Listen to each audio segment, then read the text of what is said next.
Bonjour à tous, bienvenue dans Mag 33. J'ai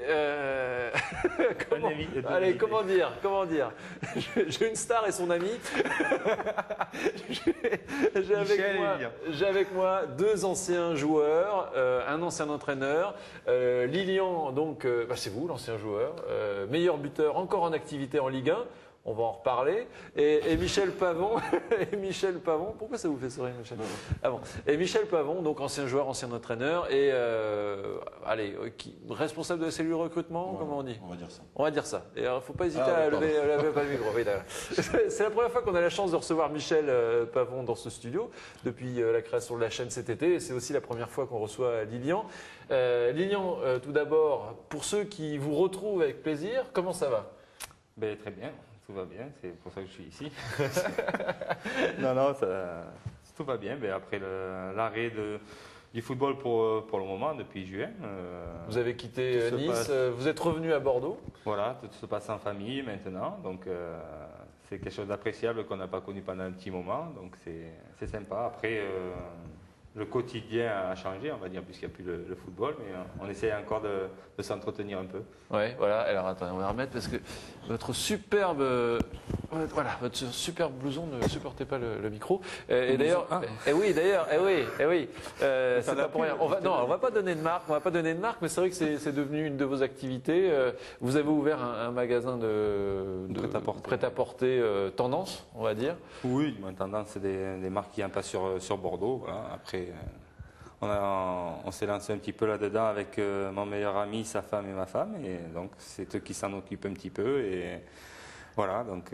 Est-ce que ça veut dire que petit à petit, Lilian Lasland devient chef d'entreprise? On sait que vous avez aussi deux restaurants. Oui, deux restaurants. Deux restaurants sur Bordeaux. Est-ce que ça va être ça la deuxième vie de Lilian Lasland? Oui, du moins ça en fait partie un petit peu, ces déplacements un petit peu financiers qu'on a pu faire dans des restaurants et puis maintenant dans ce magasin. Et après, on va dire, c'est des choses qui feront partie de ma vie pour continuer à avancer. Mais bon, le sport restera quand même dans on va dire la partie phare de ma vie à venir aussi, je pense. Oui, parce que on se souvient tous de cet article dans Sud-Ouest. Moi, je suis tout de suite allé voir Michel. On se dit mais qu'est-ce que c'est que ça? En disant Lasland signe aux Girondins, et en effet, vous avez signé une licence aux Girondins de Bordeaux, mais section handball. Il y a 2 mois, un mois et demi. Les gens ont dû avoir peur. Hein, certains sont dit oh non, on s'en était débarrassé. Voilà. Non, vous avez signé aux Girondins handball, et en fait c'est une longue tradition familiale. Oui, du moins j'ai été bercé un petit peu dans les salles de hand pendant toute ma jeunesse avec ma mère, ma soeur, ma tante qui jouent en National 2.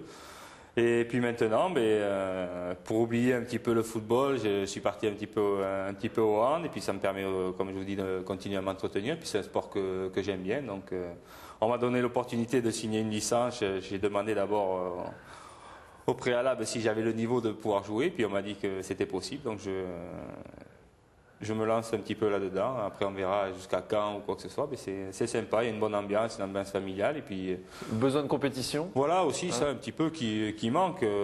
C'est un petit peu dur le samedi quand on regarde les matchs de foot un petit peu à la télé. Et donc, c'est pour ça qu'on cherche un petit peu de compétition ou quoi. Mais bon, c'est surtout pour me maintenir en forme et puis continuer à faire du sport. Justement, on a une question, si Benjamin Desfossés, notre réalisateur, peut la caler, une question de Serge Dubo, le médecin du club. Il a une petite question pour vous à ce sujet. Ouais, l'inspecteur Gadget.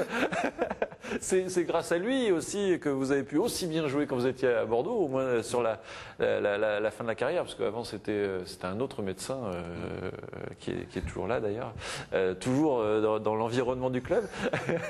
Donc Serge Dubo a une question à vous poser. On écoute le docteur Dubo.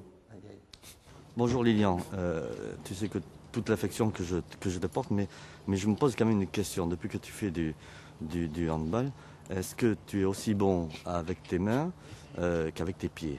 Parce que ça, vraiment, c'est quelque chose qui me trotte dans la tête, et je voudrais que tu me répondes franchement. Voilà, ça c'est une question de médecin. Hein. Est-ce que physiologiquement, on peut être aussi bon des mains que des pieds? J'étais en relation téléphonique avec Costantini, l'entraîneur de l'équipe de France de hand.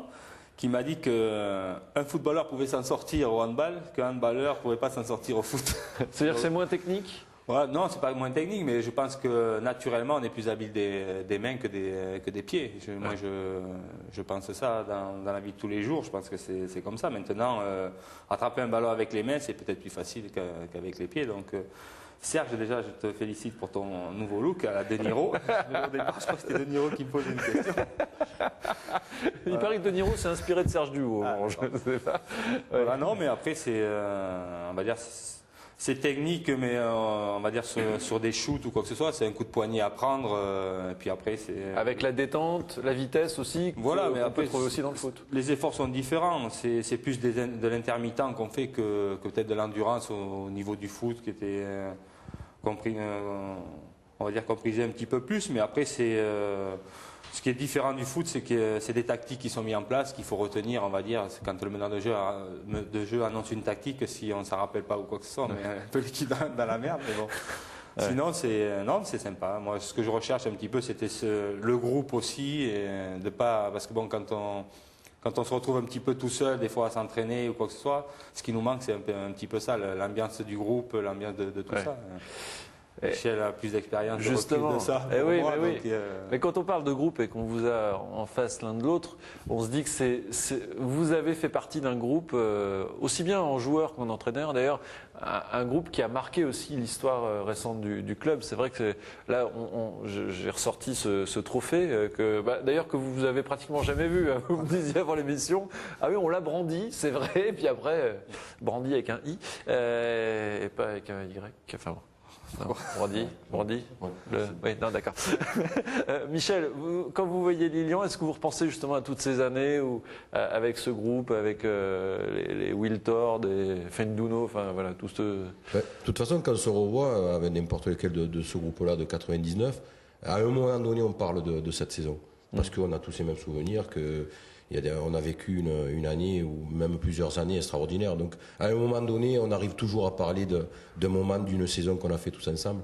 En plus, avec Lilian, on est un peu similaire, c'est-à-dire qu'on aime partager dans un groupe et non pas individuellement, ce qu'on retrouve un peu moins au football actuel. Et nous, on avait cette notion de groupe qui était très forte. Ouais, ce côté, on vit ensemble, on meurt ensemble, qui a été repris par l'équipe de France. Là, c'est vrai que ce côté, la victoire ne vaut que si elle est partagée, en fait. Voilà, c'est ça, c'était un petit peu le mot d'ordre de ces années-là. Il y avait une ambiance quand on se retrouvait le matin ou quoi que ce soit, on savait qu'on allait passer de super moments à l'entraînement. Même quand on arrivait, des fois un peu la tête dans le cul, on disait oui, aujourd'hui j'ai pas trop envie ou quoi, mais de suite quand on rentrait dans le groupe, ça chambrait, ça rigolait, et puis de suite et puis ça se retrouvait sur le terrain. Cette année-là, on a eu la baraka aussi, mais on a eu aussi cette envie d'être tous ensemble jusqu'au bout, et puis ça a primé jusqu'à la dernière minute. Et justement, vous qui êtes au recrutement, comment on fait pour faire qu'un groupe comme ça se reconstruise, enfin se construise en tout cas? Est-ce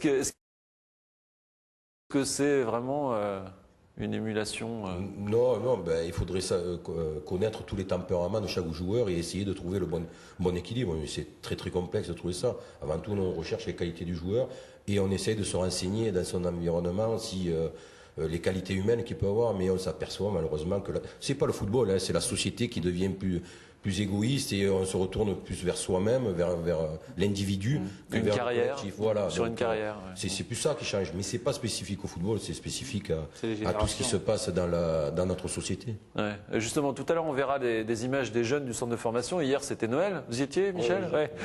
Bon, on va voir ça. Ne vous inquiétez pas, on a trié les images. Mais on va revoir des images justement de 99. Alors non pas du match, mais de l'après-match, parce que c'est vrai que ça aussi c'était magique, cette communion aussi avec le public qui était possible. J'en ai encore des frissons moi-même, parce que j'étais au Parc des Princes pour M6 à ce moment-là. Regardez ces images, alors là pour l'instant c'est une image gelée, j'espère que ça va être un petit bug informatique.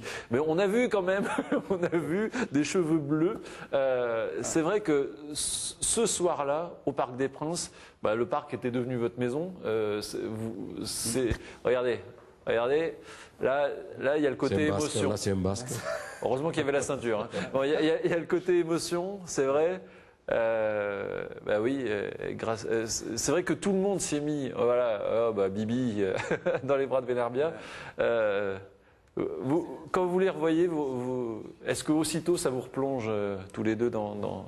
Ah, bien sûr, c'est des images qui sont gravées dans nos têtes. Et ça, en plus, on va dire, quand on finit une année comme ça avec le résultat au bout, c'est que du bonheur. Ouais. C'est ça qui justifie les efforts. Ouais, bah oui, ça fait sourire maintenant. Et puis pendant ce temps-là à Bordeaux, c'est ça qui est fort. C'est ça qu'on peut retenir aussi. C'est que pendant ce temps-là à Bordeaux, tout le monde vous attendait. Des heures d'attente.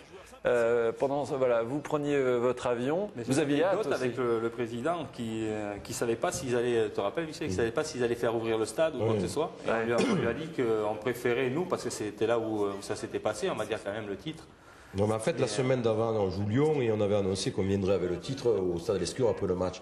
Et toute la semaine, la mairie avait plus ou moins interdit cette ouverture de stade. Et puis à un moment donné, ils se sont bien rendus à l'évidence et ils ont ouvert le stade. Mais arrivé à 3 h du matin dans un stade où il y avait 36 000 places, il y en avait peut-être 45 000 ce soir-là, c'est fabuleux, quoi. Ouais, c'est fabuleux. Moi, je trouve qu'on a été vachement humble dans la fête, quoi. On a savouré plus que vraiment faire les matchs. On a vraiment savouré le moment. Oui, c'était vraiment, vous avez fait la fête pour faire la fête et pas pour montrer que vous étiez heureux. Ça, voilà. Eh oui.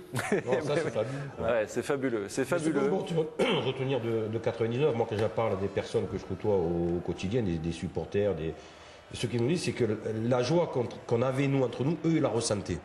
On arrivait à faire ressentir à nos supporters cette joie-là de vivre du groupe. Et je pense qu'eux, ils ont apprécié énormément cette convivialité qu'il y avait dans rester aussi longtemps, parce qu'ils avaient envie de communier avec vous. C'est d'ailleurs dommage que le titre se soit passé à l'extérieur, enfin que ce soit joué sur la dernière journée, mais du coup, vous avez eu ce petit plus.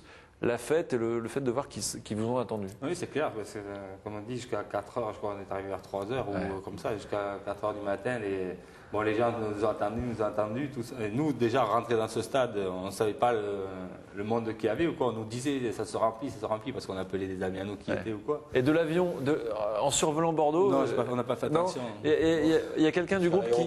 À l'aéroport, ils ont été obligés du tarmac. On est descendu directement, puis il y avait trop de monde à l'aéroport. Donc on savait que ça bougeait énormément. Il y avait une effervescence, ouais.